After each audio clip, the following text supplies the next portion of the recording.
Heri ya Mwenyezi Mungu hiwe pamoja nawe mpenzi msikilizaji na mtazamaji wa Didas TV. Nite Machumbe Etongano Lami Kristal ndo langu jina katika open mic za Didas TV leo Jumanne tarehe 6 Mei mwaka 2025. Tugusie taarifa za huko Bijombo milimani mwa tarafa la Uvira ambako jeshi la serikali FARDC limeanguka ndani ya mtego wa maadui wa Twirwaneho Red Tabara ambao wanaungwa mkono na serikali ya Rwanda.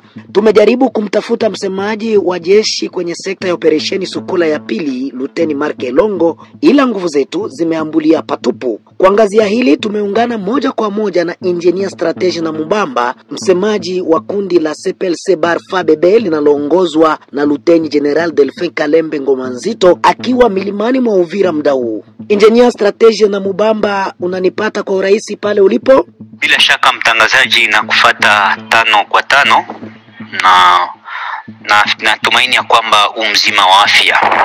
Tuna taarifa muda huu kwamba jeshi la FARDC limeanguka mtegoni mwa adui huko Bijombo na maafa yametokea upande wa jeshi. Je, ninyi mnaoendesha operesheni zenu milimani mwa tarafa la Uvira, Fizi na Mwenga, mna taarifa hiyo? Kuna askari wa jeshi la taifa FARDC ambao walikuwa wakitokea kwenye kijiji cha Bijombo na wakielekea Muramvya. Walipofika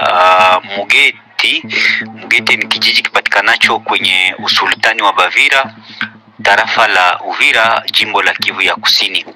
Wanajeshi hao walianguka mtego uliokuwa unategwa na waasi wa M23 wakishirikiana na wapiganaji wa Maguguni wa Twirwaneho pamoja na waasi wa Burundi wa Red Tabara. Kulikuwa milio ya risasi kabisa ambayo ilisikika mpaka wakaaji wa maeneo hayo, wamoja ambao walikuwa tayari wameelekea shambani walirudi na wengine walikimbilia porini ili kwamba waweze kuhifadhi maisha yao.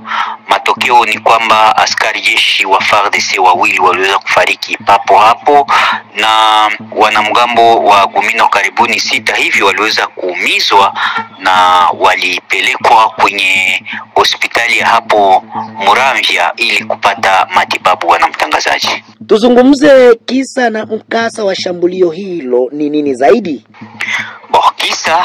Kisa ni kwamba hiyo Jumatatu ya tarehe 5 Mei mwaka wa 2025 kwenye kijiji cha kwenye soko simbali na kijiji cha Kirungu hapo Mitamba, jeshi la taifa lilifaulu kuwafyatulia risasi waasi wawili wa Twirwaneho ambao walikuwa wakitokea hapo Muramvya wakitamani kuja kufanya uporaji hapo kwenye soko kuu la Mitamba. Jeshi la taifa liliingilia kati likawafyatulia risasi, wawili kati ya hao waasi wakafariki.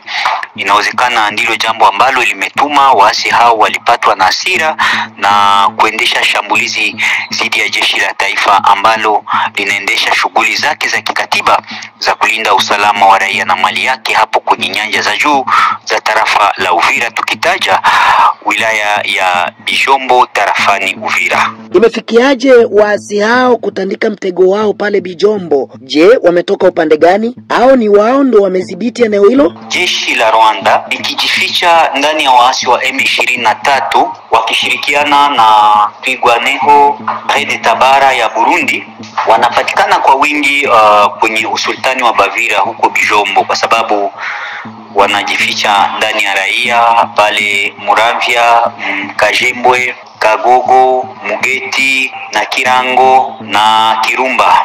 Wanapatikana pale kwa wingi. Haiko aseme walitokea Minembo, hapana. Wanapatikana huko na wanayumbisha usalama wa raia na mali yake kwenye maeneo hayo, wakiua watu, ukiiba ngombe za raia, mifugo ya raia ikiibwa, watu wakiuliwa wakiwa shambani. Ni mojawapo ya mbinu ambazo wanazitumia katika hali ya kutaka kutimiza malengo yao ya kugawa nchi ya Jamhuri ya Kidemokrasia ya Kongo ili waweze kuwa na nchi moja ambayo wanakuwa nayo katika ndoto na wanaota kila siku kuweza kuitimiza. Kwa mtazamo wako, ninyi wazalendo na FARDC mtafanyeje ili kuondoa adui milimani? Ndiyo, kwa mtazamo wetu ni kwamba serikali iweze kufanya vilivyo ili kwamba waasi waweze kuongolewa kwenye maeneo hayo wakishirikiana na wazalendo. Bila shaka wakaaji wa kijiji cha Muramvya, Mugete, Kagogo na Kirango, Bijombo wanaishi katika hali ya wasiwasi. Wamoja wao wanauliwa shambani, wengine wanauliwa njiani wakitoka shambani. Wanaishi katika hali ya kutatanisha ya wasiwasi sana. Ni sharti serikali iweze kuingilia kati ili kukomesha vilivyo uhasama huu ambao unaendelea kuonekana kwenye nyanja za juu za tarafa la Uvira, Fizi na Mwenga, uhasama ambao unaletwa na serikali ya Rwanda wakitumia jeshi lao ambalo linaungwa mkono na waasi wa Twirwaneho pamoja na waasi wa Burundi wa Red Tabara. Engineer Strategy na Mubamba, ukiwa msemaji wa kundi la wazalendo la CPLC Bar FABB, tunashukuru kwa kuungana nasi muda huu. Didas TV inakutakia kila la fanaka na kwaheri. Asante sana bwana mtangazaji, nasi tunakushukuru na tunakutakia kazi njema ambayo unaendelea kuichapa kwa faida ya nchi ya Jamhuri ya Kidemokrasia ya Kongo, hususan ukiunga mkono wazalendo ambao wanapigana mchana na usiku ili nchi ya Kongo iweze kupata amani.